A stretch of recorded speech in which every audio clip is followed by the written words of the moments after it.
this table. Yeah. Soon it's going to be rip table. It's going to be rip background. It's going to be rip everything. It's Yeah, going to be completely different. you will no longer have an escape right behind you. Yeah, I'm almost a year in and we still haven't fixed that. It's not like we can cover the escape sign up. That's what we call illegal. And I think doing something illegal and then streaming hours of video evidence is, on balance, not a good play. No, I mean, it's, I was put it to our comparison to all the streamers who have blatantly destroyed DMCA rules by just watching full movies. But I don't know if the comparison particularly flies. No, but do you know what does fly? World of Warcraft players 5 weeks into patch 9.2. Bam! We're on topic. Fantastic.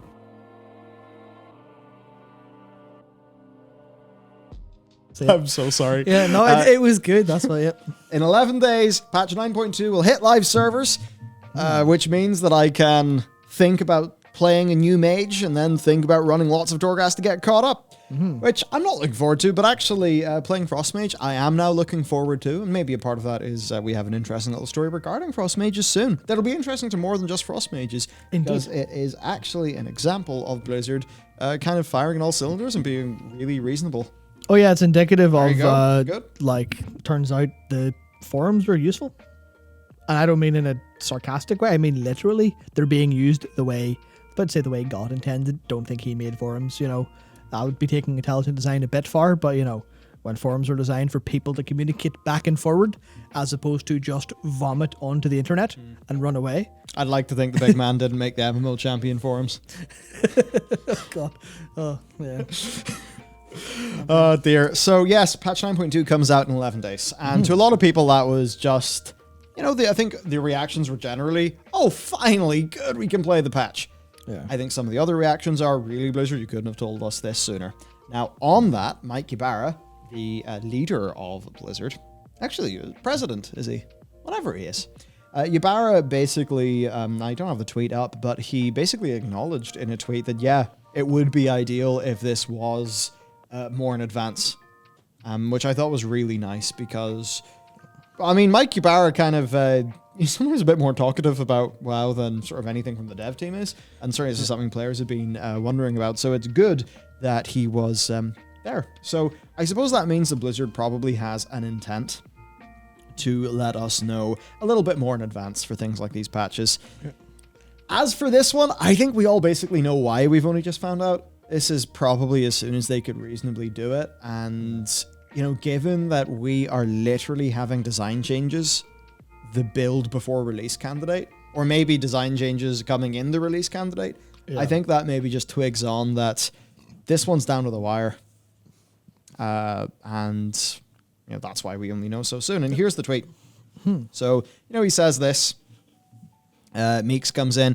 I get that it's fun in games, but going forward, please think about schedules that are announced longer than, 2 weeks. People have got lives. We want to plan, take days off for the patch, stuff like that.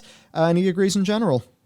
He says he knows it hurts with short notice. So I would say that does demonstrate an intent to get this, a little bit better. And at the end of the day, he's the boss. Yep, he is the boss man. Absolutely. Now, this odd patch timing has kind of happened for the last 3 patches in a row. Yeah, which, it's not ideal. And it's probably something that as a WoW player as well, he's aware of.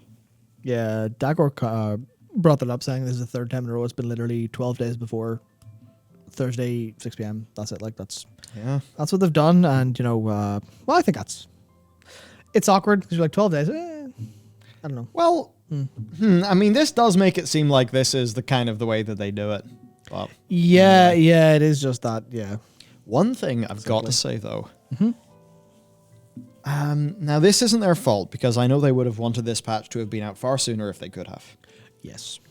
They could not launch in a worst month. Oh, they have, this is them really, really being, I would honestly say, I'll be nice, I'll say brave. Well, this is exceedingly brave to try to go toe-to-toe with every other game in a vaguely similar genre to their own. I'd say it's either super brave, or it is being decent and mindful of the players that they have. Because you don't want to punish the players that they have just because they want to optimize their release timing. And why I say this, everyone, is, okay, so Lost Ark is having its full, release today. It's played a few hours, I think, and it had its early access a few days ago. That's one MMO, right? Then Star Wars: Old Republic, I think the 15th. Anyway, SWTOR, that's happening. Yeah. And then we've got Guild Wars 2, End of Dragons on the 28th. Not that I was going to be spooked by Guild Wars, but there's just a lot of MMOs going on. Yeah, it's the kind of thing where even if it's like a couple hundred players are thinking, I really want to try Guild Wars 2, I prefer it, then that's still, they're still losing out a little bit there. But yeah, and then, of course, but there's more. There's Elden Ring. Yep. There's Horizon Forbidden West. The 18th. There's just so many games. I mean, really, February is it's like November. It's November too. Yeah. Straight up. Yeah, and I suppose as the game industry just expands and there's more games, I mean, I have to wonder in 10 years, is it just going to be every month feels like November as all these companies come online? It's weird because obviously any Red Letter, Star Wars, hello Matt, any Red Letter Media fans will obviously know about Fuck You, It's January. Yeah. And then how that rapidly became Fuck You, It's Forever because they just dumped shitty movies all the time. We have like an opposite version of that where it's like, yeah, hey, it's February. It's like, here's all of the games in existence at 1 second. You're like, this is really cool, but it does put us in a really awkward position where we're super hyper saturated. And I know to me, I'm like, this is one of the first times in a long time I felt really bogged down by a complete lack of gaming time. Like, no matter what I do, if I min-max my life and have all spare time put into video games, it is nowhere near enough. And it's not even just like, because you can easily go, well, just don't play them. Like, you don't have to. Or like, yeah, but for someone who's like very much a kind of long been deep in the gaming world and kind of like staying on top of everything, especially when it comes to being sort of part of the job now, it's like, that's really, really quite brutal. I definitely feel for the people who have a reviewer jobs. Oh, bad. Yeah. Oh, also Destiny, Witch Queen. That's also coming out on the 22nd. And I mean, I know plenty of the WoW does play Destiny 2, and in fairness, Destiny 2 actually, as much as it just goes from drama to drama to drama, the actual video game bit, everything I hear, brilliant. Especially this like new era of Destiny. A few people we know really like it. So it's a time where, my time and my wallet are in agreement. They are both fucked. And that's just how it's going to be. So let's see, what have I got to do? Right, I'm level 50 in Guild Wars 2. Nice one. And I want to hit 80. And I wanted to play through Heart of Thorns and Path of Fire before End of Dragons. That's just not happening. Good luck. But knowing that End of Dragons is like in a different continent, and like my girlfriend's played the other 2 expansions anyway, so I suppose I should be fine. But there's Guild Wars 2, and then there's Lost Ark. And then I want to swap mains. Maybe I'll do a little impromptu segment on that later on MM Hunter. But of course, to do that, as we had a fun little hubloo today in the office, I'm 57 renown on my Hunter. And now everyone's going to clown and be like, oh, you don't even play WoW. I mean, this is 9.1. Yeah, totally. I'll admit that. Absolutely. Yeah. I mean, you could armory my Hunter. It's no big surprise. Yeah. And it's the same for most of our guild, really. But I'm glad that I haven't played because I'm not mega burnt out or anything like that. I'm definitely not looking forward to just running loads of Torghast and Hounds for renown or something like that. Yeah. And it's one of those things where if I want to try a new job in FF, as long as that, okay, sure, the character's got to be leveled, but other than that, it's just get gear and you're good. And by the way, here's your job gear, let's go. Or here's the person in your free company who's really good at crafting, or you just do it in the market board. Whereas, certainly the whole, right now it's quite funny. You're literally a wee bit punished for even using Blizzard's official level boost. And you might say, Michael, you're insane. Of course they want you to use level boost. No, what you want to do is you want to get your main character to renown 80 to unlock the renown 40 item. Then you want to get a new character at level 50, then pop the renown item to get renown level 40, and then you'll get like 20 or 30 renown as you level up. Yeah, I think I did this recently on a shaman. I think I hit somewhere between 64 and 67 from just doing bonus objectives and world quests for the Threads of Fate. And that's what, 8, 9, 10 hours? It's pretty decent renown per hour as far as things go. Yep. So yeah, man, it's just so many video games to play. I'm sad I had to just say SWTOR. I really want to check you out. ESO, I want to check you out, but I can't do that now. So you might be wondering then, to advance this topic, Oh yeah, we're talking about something. When does Season 2 end? When does Season 3 begin? So for the PvPers, so basically Season 2 ends Monday 21st at 10 p.m. Pacific Standard Time, or of course 6 a.m. Tuesday the 22nd for the UK. And when it ends, that means, you can't get your PvP season rewards, titles, or Shadowlands Season 2 rankings. For M+, pretty similar. It ends at the start of maintenance on February 22nd.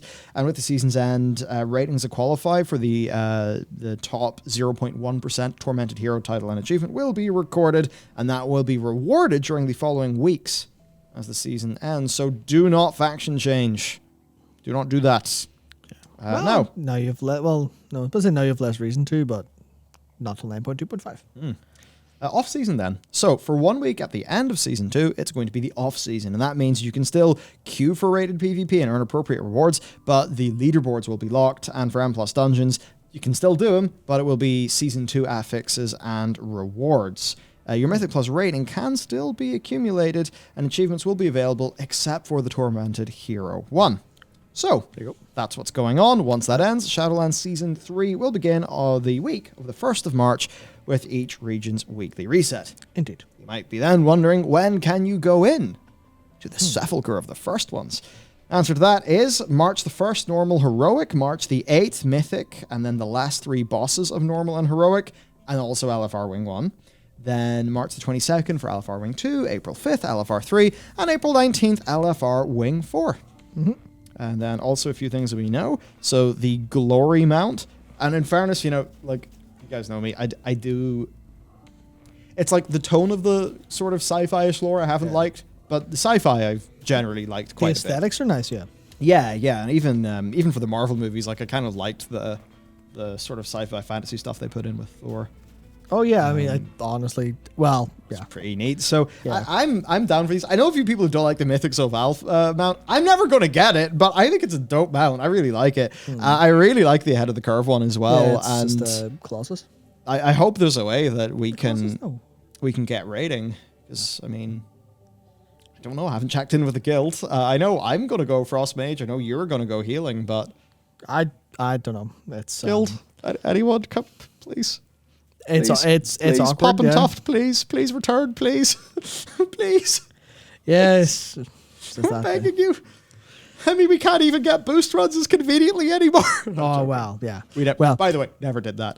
But yeah, there you go, everyone. That is the release timing of patch 9.2. Yeah, and it's maybe a little bit unfair to bring it up, but I did look into. I have literally just lost it. No, I found it again. Okay, so. It hasn't felt this long because 9.1.5 brought some pretty interesting system changes, and then obviously Legion Time Walking brought Mage Tower, so people were interested, and then the M+ people got to do Legion M+. But it's been 7 months and 24 days without a patch. That's the full time of content. Yeah. Yep, 7 months and 24 days between content patches, which is I did the maths. That's $117 of sub. Cool. Well, everyone, I hope you're going to enjoy this big collector's edition of a patch. Yep, that's just something I thought would be important for people to think about. Yeah, well, I suppose that's probably something that weighs in the devs decently, where they're just thinking but the people working on WoW know it's a sub game. Yeah. So they know that it's like every month the patch is delayed really starts to sting more and more and more. Yeah. And maybe there's a hope that there'll be some crosstalk into the classic products, but I think for a lot of people in WoW Modern, they're not really down for that kind of experience. Yep, for sure. But anyway, right. That's the release timing.